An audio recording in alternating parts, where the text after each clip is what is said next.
Hola amigos, nuevamente vamos a continuar con el tema que vamos desarrollando sobre la vida y los conceptos que encierra todo el personaje histórico llamado Yehoshua Minazrat. En el capítulo anterior estábamos mencionando sobre el nacimiento virginal, un poco solamente, obvio, porque es muy amplio todo, pero en sí vamos dando solamente retoques, unos pocos retoques en los temas, y ahora quiero estar llevando esto, compaginándolo con ese tema del nacimiento virginal sobre el mismo tema que hemos también tocado anteriormente, como si el personaje histórico Yeshua Amenazra tuvo o no tuvo un padre humano.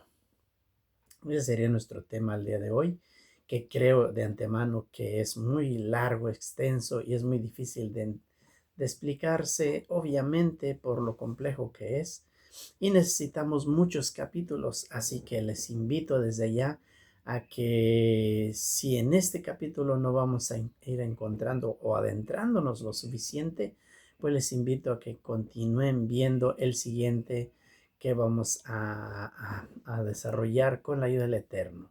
Así que, sin más ya, y con el permiso del Todopoderoso y con su permiso de todos ustedes, vamos a ir mirando este tema tan peculiar y tan dado a muchas controversias y muchos debates en todos lados, por el pensamiento tan versátil que se hay en la mente de cada ser humano.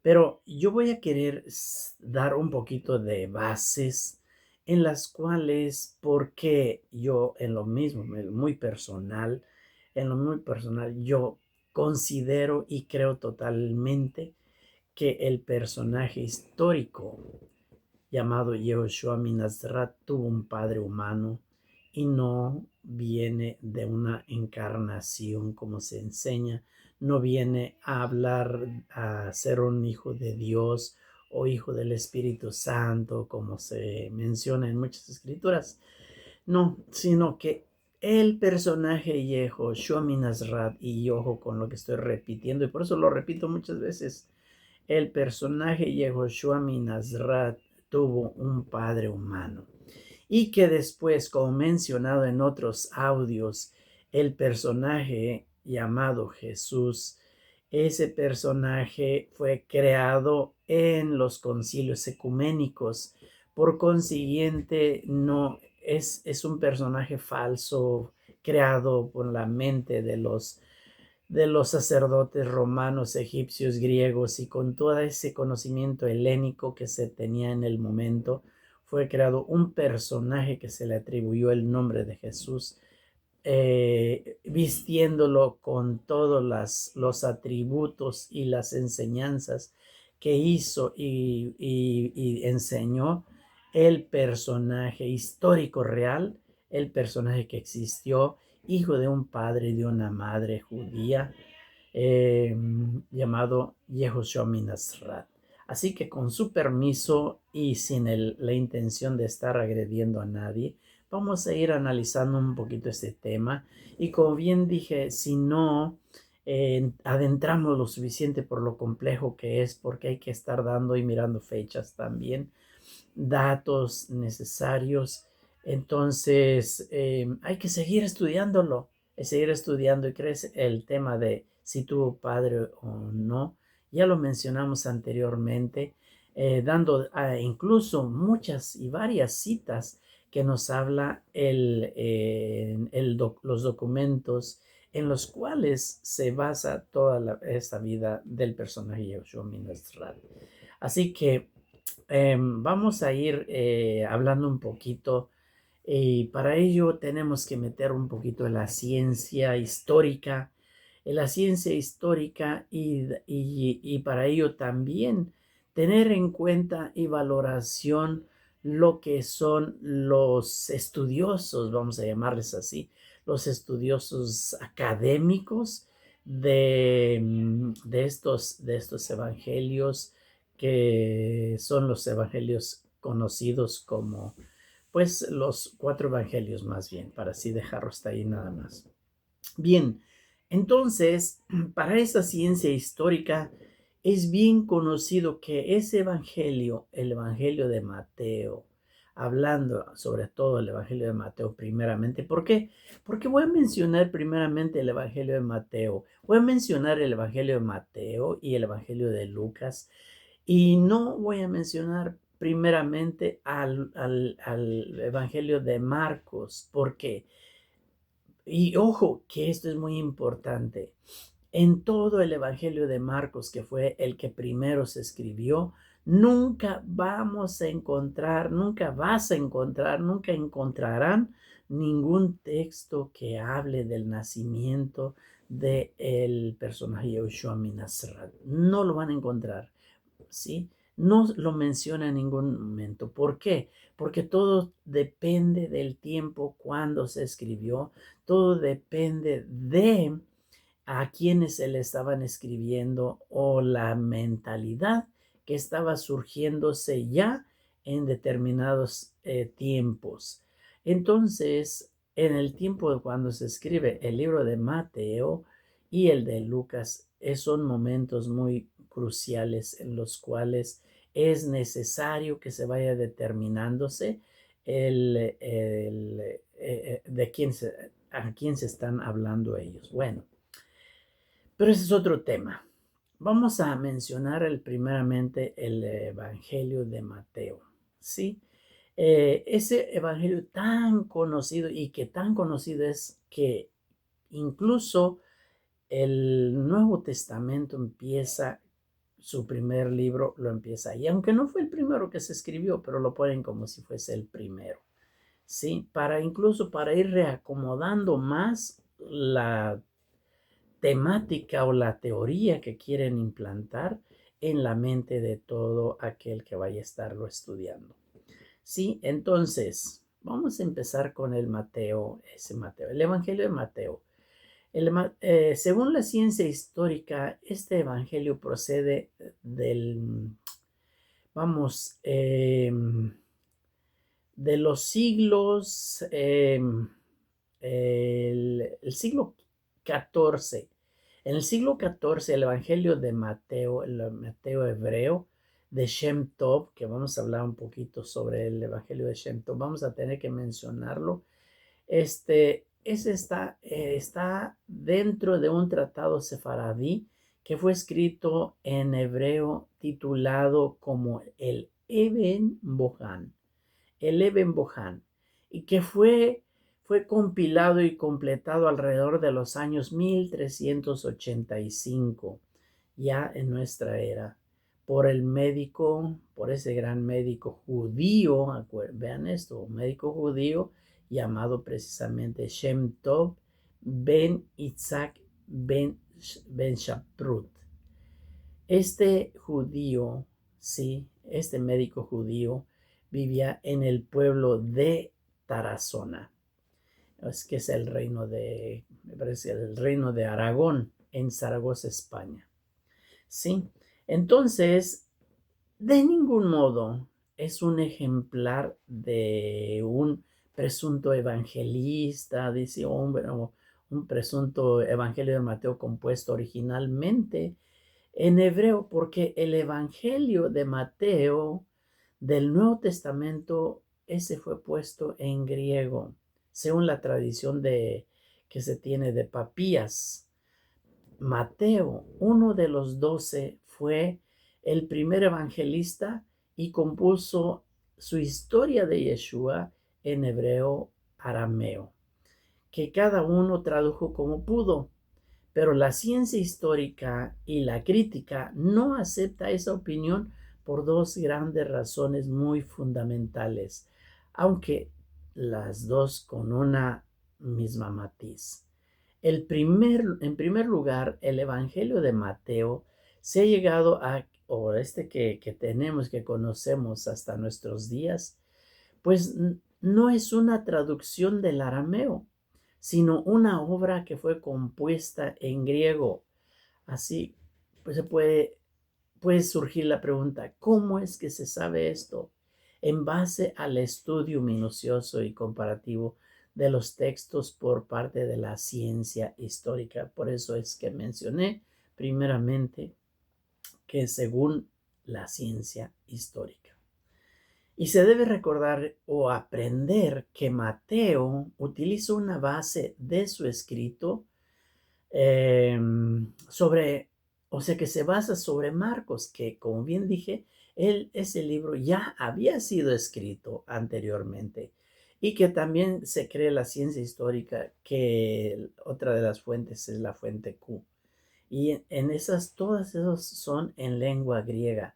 Por lo tanto, o bien, ese Mateo hebreo arameo ya que haya sido compuesto por uno de los 12 apóstoles, pues este tendría la información de primera mano y no seguiría tan extensamente fuentes posteriores y en griego.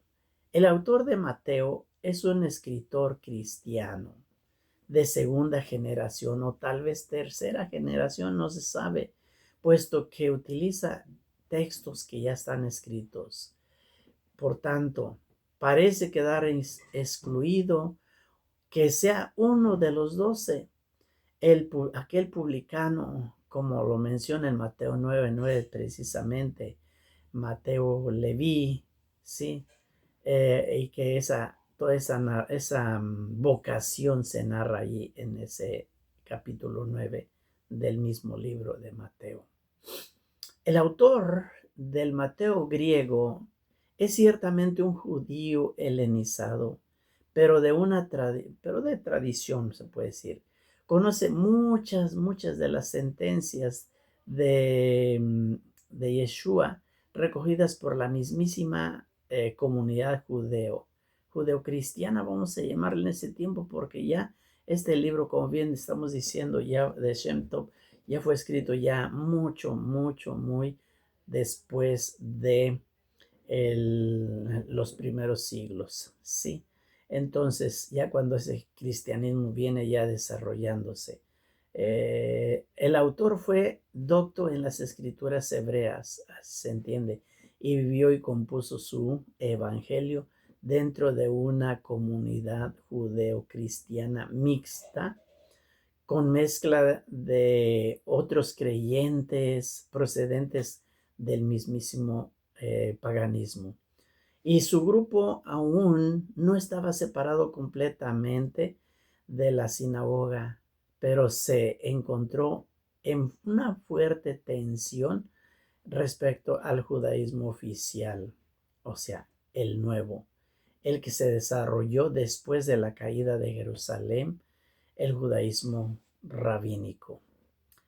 En consecuencia, ¿qué tenemos? Que los únicos textos fiables que poseemos para estudiar ese nacimiento de Yeshua son pues los evangelios compuestos en griego, ya sean ciertos o no, porque eso no se puede comprobar a ciencia cierta con una verdad absoluta. Porque si se compusieron en hebreo arameo, que no se puede negar tampoco, se perdieron. Y si se perdieron, pues no se tienen para saber con ciencia cierta que fueron. Hoy en día no hay textos que prueban tales afirmaciones, pero sí se encuentran, pues entonces, así como se encontraron los rollos de Qumran, pues entonces esos darán muchísima luz y quitarán todos esos paradigmas que se han tenido durante tantos siglos y se podrán desarrollarse muchos temas que están envolviendo la cabeza de tanta persona alrededor del mundo. Para estudiar sobre el nacimiento de Yeshua y saber si tuvo o no padre humano, vamos entonces a disponer de los textos de Mateo y de Lucas. Y en última instancia, vamos a utilizar lo que es el Evangelio de Juan, aunque no hable para nada sobre su anunciación o sobre su nacimiento. Y por esa razón nos vamos a ir sumergiendo pues en este tema tan fuerte, tan pantanoso, vamos a llamarle así, pero vamos a tratar de estar sacando a luz o encontrar esa luz eh, para que podamos tener un entendimiento un poco más claro y para así mismo con eso nos ayude a entender o ayude a toda aquella persona que lo esté buscando, ayude para entender más el, el funcionamiento de cómo debe ser un Mesías. ¿Sí? Así que voy a mencionar primeramente el catedrático, eh, historiador y bueno, con muchos títulos que tiene, que no voy a hacerle propaganda, a Antonio Piñero, que nos habla sobre una exégesis que hizo sobre el Mateo hebreo de Shem Tov, ¿sí? Espero que lo podamos ir entendiendo a Antonio Piñero cómo nos va presentando todo esto y saquemos nuestras propias conclusiones. Y como bien dije, si no ves que aquí va apareciendo luz todavía en este video sobre si Yeshua tuvo padre humano o no, si no lo vamos descubriendo todavía, quédate para los siguientes videos, que seguramente aquí en este, por lo extenso que es, a lo mejor todavía no lo tocamos en sí fuertemente.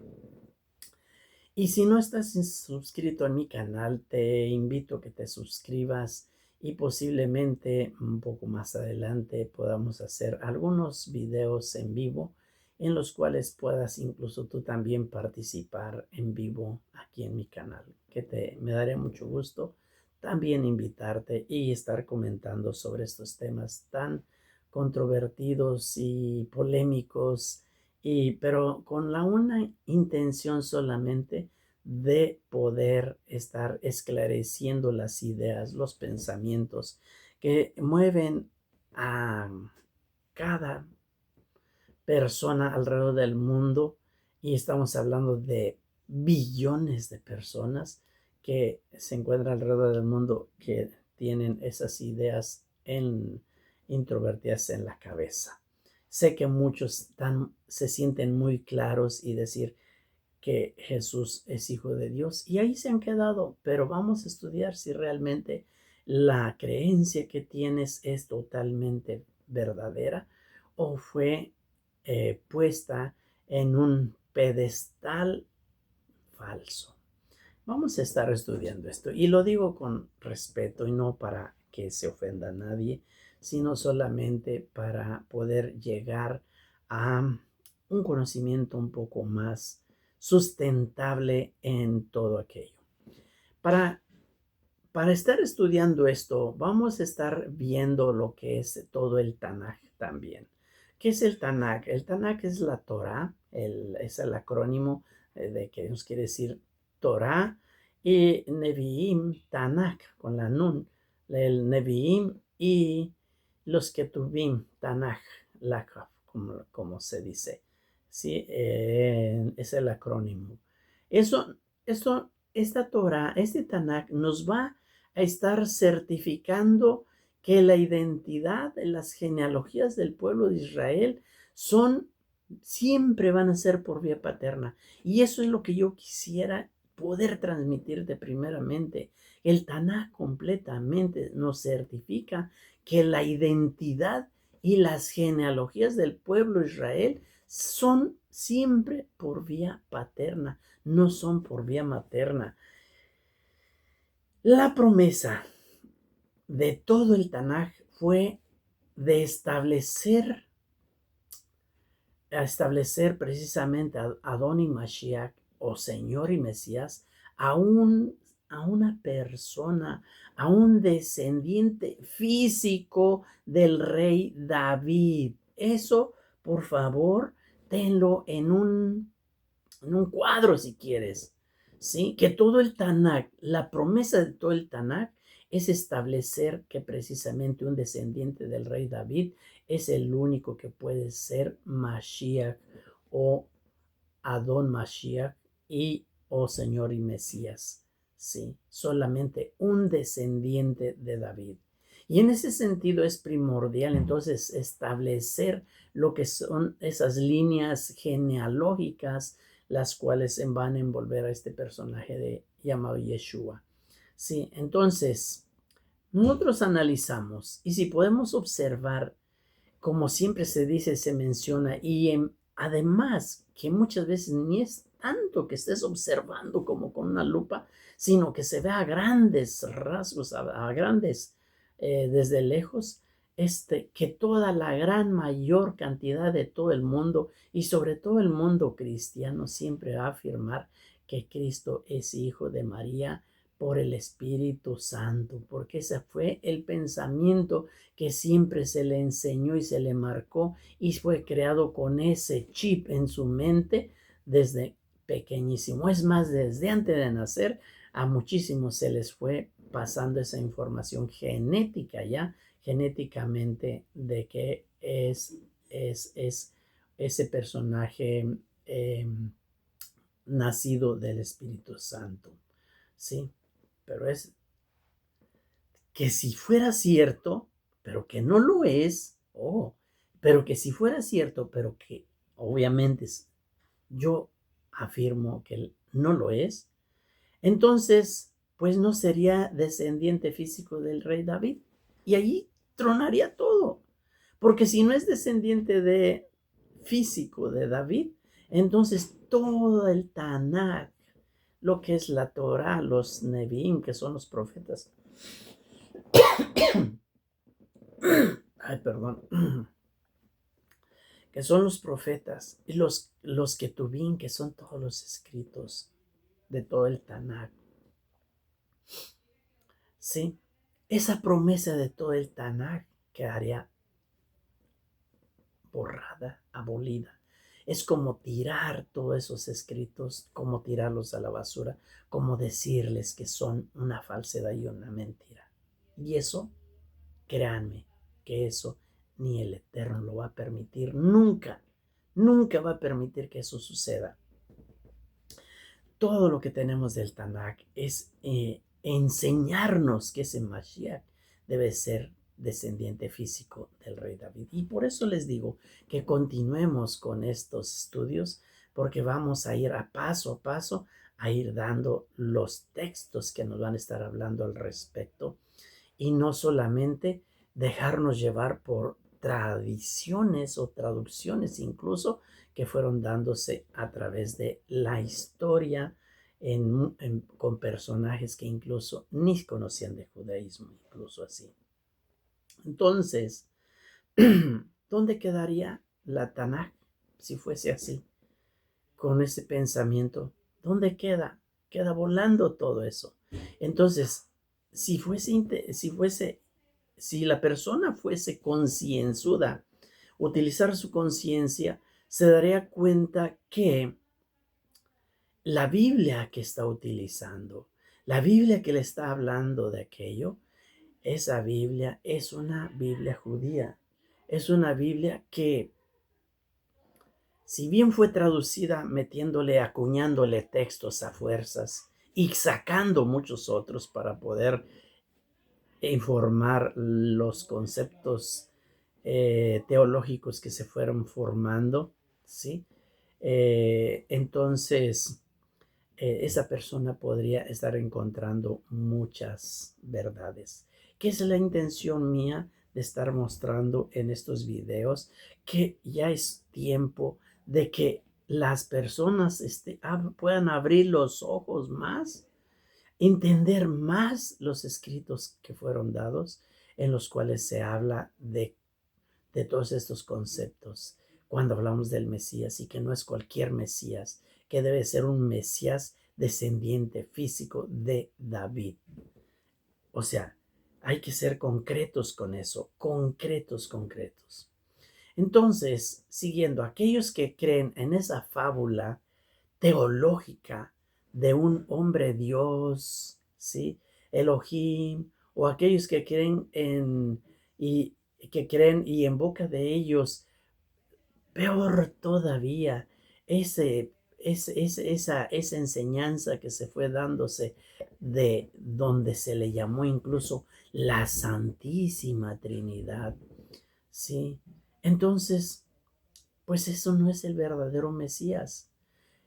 Y lo digo con mucho respeto y con conciencia, que si no es el verdadero Mesías, entonces, ¿qué va a ser? Obviamente es el antimesías. O sea, ¿qué es el antimesías? El antimesías es el que se considera sin ley, ¿sí? El sin ley, porque el verdadero Mesías debe de seguir la ley. Eso es muy importantísimo que se tenga. Y obvio, como en Mateo 5:17 te dice, yo no he venido a abrogar la ley ni a los profetas. Y en las Biblias se dice que fue Jesús el que lo dijo. Yo te voy a decir, no fue Jesús el que lo dijo, fue Yehoshua Minasrat el que lo dijo. Pero igual le atribuyen a él, pero vean esa incongruencia, que si bien no vino a abrogar la ley ni a ninguno de los profetas, entonces, ¿por qué de por otro lado no se cree en los profetas y no se cree en la ley y se está atribuyendo que ese personaje es nacido de un espíritu, del Espíritu Santo y no de un hombre, cuando los profetas te están diciendo que tiene que ser hijo descendiente del rey David por vía biológica, por vía carnal, como lo especifica en Romanos precisamente 1:4, que dice el Mesías es hijo de David según la carne, según el sistema biológico. Y más, tenemos muchos más, hay muchos más textos que lo hablan. Pero ojo con eso, hay que abrir los ojos y hay que estudiar siempre todos esos documentos en una manera más pausada, palabra por palabra, para que se pueda ir captando todo aquello y no llegar a conclusiones preconcebidas, ¿sí? Que no encuadran con nada, ¿sí? Entonces, si el antimesías, porque voy a repetir esto, si no es como lo dice la Torá, el Tanaj, que sea el Mesías nacido como dice ahí, entonces por consiguiente no es el Mesías, es el antimesías, el sin ley. Y si no tiene la ley, entonces, ¿qué es lo que nos va a enseñar? ¿Sí? ¿Sí? Aten los cabitos, hay que atar los hilos, hay que atar los hilos. Que Yeshua no tenga padre biológico, ¿sí? Que Yeshua no tenga padre biológico aparentemente parece o resulta muy santo para muchos, pero lo cierto es que, que entonces, que entonces, pues no calificaría como Mesías. Muchos vienen como guías de ciegos, como dice los mismos ciegos, guiando a otros ciegos, como guías de ciegos, afirmando que probablemente tenemos, ¿qué problema tenemos nosotros con eso? ¿O es acaso Dios no puede ser que lo que quiera, porque es Dios, tiene el poder? ¿Acaso no puede ser que se encarne en un hombre? ¿No podría hacerlo? Por supuesto, eso es irrelevante y eso no entra en discusión, sino en discusión entra que el mismo Dios ha entregado los códigos para que pueda calificar como Mesías. El Mesías, el que va a ser el Mesías, tiene que calificar con esos códigos. Y si se sale de esos códigos, obviamente que ya no califica. Eso tenemos que tenerlo bien claro.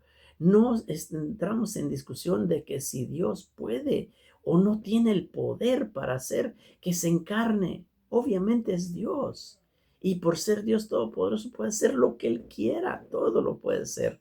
Pero no ese es el punto. El punto es que ha dejado las claves en las cuales el Mesías va a ser y quién va a ser y cómo va a ser y por qué va a ser. ¿Sí? Así que aunque se venga con y que se citen todos esos pasajes de lo que es el concepto de cómo se tiene el nacimiento virginal, que el Espíritu Santo y que todo eso, debemos de saber que eso fue interpolado por la mano de los que estaban embutiendo, ¿cómo se dice la palabra? Embutiendo los pensamientos paganos de los hijos de Dios. Eso es lo que es. Estaban embutiendo y por eso fueron cambiando los textos en los cuales los mismos escritores antiguos habían escrito de si tuvo o no padre este personaje, ¿sí? Entonces, hay muchas cosas. Dios no se puede burlar a sí mismo. O sea, ¿cómo podría Dios estarnos diciendo unos códigos y enseñándonos cómo tiene que ser el Mesías y por otro lado haciendo otra cosa diferente? Entonces, ¿qué Dios es ese que va a decir una cosa y va a hacer otra? No tiene sentido. Hay que abrir nuestros ojitos bien nuevamente para poder estar entendiendo esa cosa, ¿sí? Y eso es precisamente lo que muchos no quieren sí, no quieren meterse en la cabeza, no quieren entender, sí. Y al contrario, es lo que siempre han tratado de meter, incluso hasta como con un calzador, esos pensamientos, para que la gente crea y vea todo eso.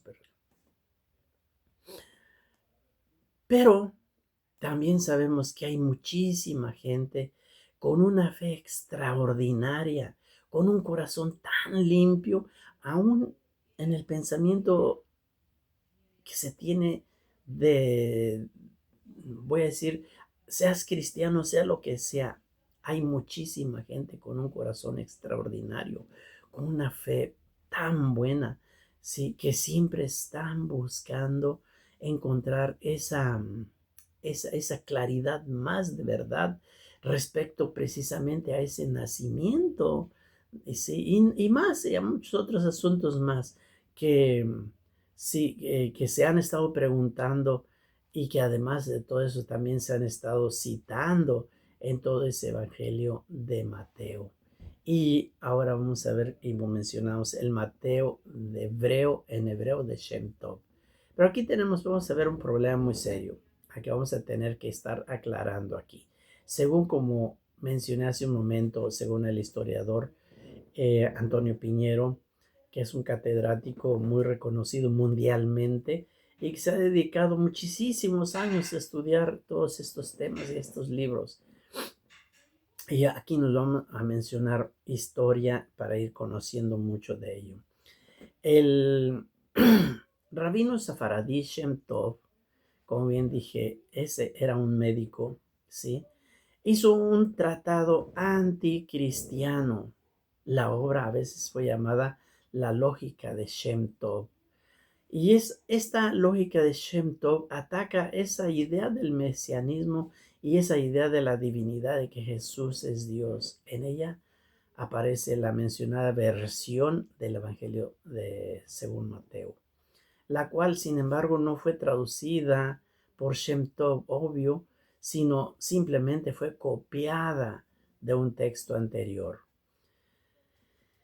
George Howard, un hebraísta de la Universidad de Georgia en Atenas, sostiene la tesis de que este texto era muy antiguo y basándose en una comparación de diversas versiones con textos del siglo XIV anteriores. Por esa razón sugiere que el Evangelio según Mateo en hebreo de Shem Tov podría derivar directamente de la versión original de los primeros siglos del cristianismo. El tratado Piedra Probada, como bien se dice, lo dijimos al principio, de Shem Tov, que contiene el Evangelio de Mateo, se completó en 1380 y se revisó en 1385 y 1400 de nuestra era. Por esa razón, esa traducción polémica del Evangelio de Mateo proviene así precisamente de esta obra. Sí, se considera la traducción más antigua que se conserva de los libros del Nuevo Testamento al hebreo hasta 1987. Y se pensó que ese trabajo fue escrito originalmente en griego o quizás incluso también haya sido en latín y que luego se tradujo al hebreo. Sin embargo, en 1987, George Howard sostuvo que el idioma original de la obra era precisamente hebreo. Él lo sostuvo, sí. Pero no obstante, viene otra persona que fue Maurice Casey en un escrito que se llama Fuentes Arameas del Evangelio de Marcos, prensa de la Universidad de Cambridge. Él señala que lo único que Harvard logra demostrar es que la traducción presentada por Shem Tov es más antigua que el tratado en sí mismo. Por lo tanto, como veremos, el Mateo hebreo de Shem Tov, de provenir de un texto muy anterior, hoy en día no tenemos nada que lo demuestre a favor del Mateo hebreo de Shem Tov. Se argumenta que usa rasgos gramaticales que se dejaron de usar en el siglo II y más notable es la llamada la VAP consecutiva, que consiste en el uso repetitivo de la conjunción y cuando se presentan listas de sustantivos o verbos. Por ejemplo, en Mateo 28:19, que se supone que es un texto agregado por los papas, ¿sí? Un texto agregado por los papas, no se pone en el nombre del Padre, del Hijo y del Espíritu Santo, sino que se pone en el nombre del Padre y del Hijo y del Espíritu Santo. Ese fue un recurso típico del hebreo anterior al siglo II premesiánico. Y se deduce, dicen los partidarios de Shem Tov, que el texto se escribió antes del siglo II. Pero no hay nada que lo demuestre. Lo único que se puede deducir objetivamente de ese argumento es que el autor del texto conocía bien aquella gramática del hebreo antiguo y elaboró el texto haciendo uso de esos recursos. Hay otros casos iguales que este. En el siglo XV, Doménico de Jerusalén hizo una traducción del Nuevo Testamento al hebreo y aplicó el uso de la VAP consecutiva también tantas veces como a él le pareció conveniente, a pesar de que el texto griego que se le sirvió de base, pues no lo hace. ¿Por qué lo hizo? Para darle un estilo propio, un estilo hebraico tal vez, arcaico a su traducción, nada más por eso, para poderle, ahora en nuestros días podemos decir, para darle más cara, para que tenga más presentación, para que traiga más atracción, digamos así, nada más por eso. En muchos detalles, el manuscrito de Shem Tov se separa del texto griego de Mateo y ofrece lecturas que son paralelas a las que vamos a ir encontrando en el todo, como en el Evangelio de Tomás, por ejemplo. Un texto que es gnóstico, que fue censurado por la misma iglesia y que estuvo en el olvido desde el siglo III hasta el siglo XIX. Y los defensores de Shem Tov deducen entonces que esa versión de Mateo tuvo que elaborarse antes del siglo II, pues después de eso resulta imposible poder explicar el parentesco textual con el Evangelio de Tomás. Interesante, pero falso, dice Piñero. De hecho, este es el argumento más falso de todos, dice Antonio Piñero. Está sobradamente demostrado que el texto griego de los evangelios integrado a la recensión de Bizancio no fue el único que circuló en la iglesia medieval. Aparte tuvo el texto en latín oficial de la Vulgata Latina e incluso los textos latinos previos a la Vulgata, el llamado Vetus Latina. Del Vetus Latina se elaboraron varias armonizaciones de los evangelios durante los siglos terceros y XIV. La primera armonización que se hizo fue el de Atesarón de Tassino sobre el año 165 en el transcurso del siglo terciavo, un siglo antes de Shem Tov, un siglo antes de que Shem Tov incorporara a su obra el Eben Bohan, la piedra, ¿cómo se dice? La piedra dura. Una versión en hebreo de Mateo. Se elaboraron 3 armonizaciones a partir del Vetus Latina: la armonía de Lieja, la armonía de Toscana y la armonía de Venecia. Sí. ¿Qué queremos decir cuando decimos la armonía o que se estaban armonizando? Creo que es una palabra que se puede entender, ¿verdad? Para no entrar en complicaciones al decir que se están armonizando. ¿Qué tiene de interesante entonces que hayan usado a la Vetus Latina? Que esos manuscritos ofrecen lecturas diferentes a las del Mateo griego. Desde mediados del siglo XX está sobradamente documentado que el Evangelio de Tomás tiene varios parentescos textuales con las armonías de Lieja, de Toscana, de Venecia. Siguiendo esa información, William Peterson de la Universidad Estatal de Pensilvania demostró que todas las similitudes del Shem Tov con el Evangelio de Tomás y con otros antiguos se obtuvieron de esas armonizaciones, especialmente de la Lieja. Entonces, el texto se pudo hacer en el siglo terciavo o del ¿cómo se dice? El 14, 13 o 14, y no necesariamente en el siglo II. Y justamente el profesor Peterson explicó otra característica del texto de Shem Tov. Dice, hay detalles, palabras o frases que no pertenecen al texto griego de Mateo, sino a Marcos, a Lucas o a Juan, pero que están en el Shem Tov. Del mismo modo, hay detalles que sí son de Mateo, pero no aparecen en el Shem Tov. ¿Qué sucedió?